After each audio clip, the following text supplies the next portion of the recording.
Welcome. I'm Rob Rowan, Max Abel, and we have Jody Shiflett, and we are at the 28th National Wheelchair Veteran Games.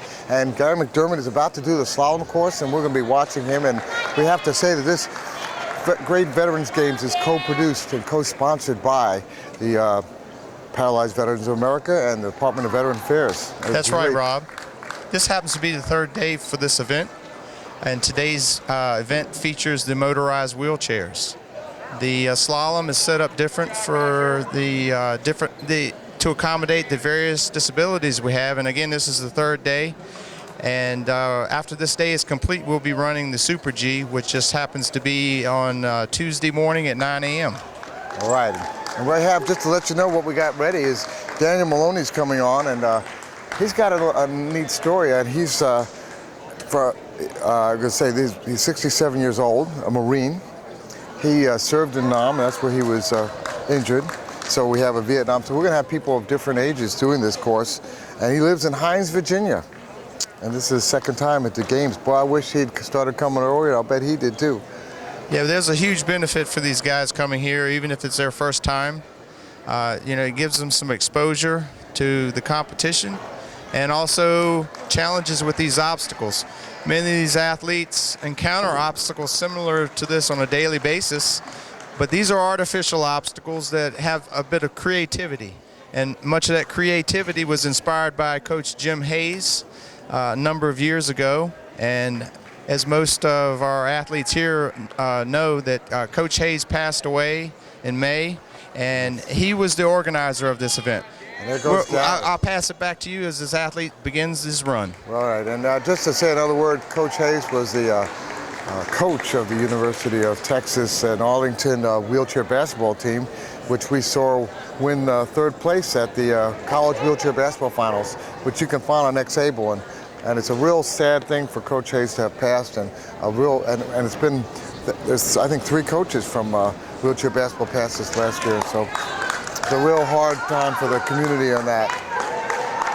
But we have Doug Garner helping us out at doing some of the broadcasts here, and he's the interim coach. Well, look at Gary. How's he doing here? Yeah, well, Jody? Daniel has missed his first 2 gates. What has happened here is the athletes do a walkthrough and is explained to them what they need to do, and he's executing this gate perfectly. But the first 2 gates he missed, and until he realizes that and goes back and makes it up, he will assuredly be disqualified from the event. But that's not to discourage him for this event, because just finishing it is a success in and of itself. Yeah, and I'm sorry I called him Gary there, but Daniel Maloney, great guy that I got the chance to talk to, and really somebody who served our country, and we're really glad to see him out there doing it. And operating a power chair is a real challenge, isn't it? Yes, it's something that it's not learned right away. It's like most of the athletes here that use a wheelchair in general, they have to adapt their mind to use that chair as an extension of their body. Now, when he goes through those oranges, is he supposed to go through backwards? Yes, he's supposed to exercise those backwards. So he missed that part of it. Yes. So just to let you know, but he's got good control of the chair. Yes, and as you saw, he went across the carpet obstacle there.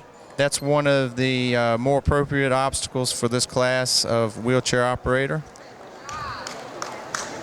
All right, and the door, people look at that door and say, what's the big deal about going through a door, right? Well, it's quite a challenge. When you have a motorized chair and the door opens out, it's not too hard to get through it. You can even knock the door down, but getting it closed is the challenge. And if you're watching, you see that the people who are coaching there are actually kicking the cones over. So if he has touched the cones, they want to make that, because that's points again. Right, that each time a cone falls, or not falls, is touched, the official will knock it over and deduct 1 second off of the final time. Now the door has been shut, even though it popped back open, and if he shut it hard enough, the yellow cones on the top of the door would fall, and each and every one of those is a 5-second penalty. And they once were filled with water, is that how? Well, there's some very creative obstacles that are in our arsenal.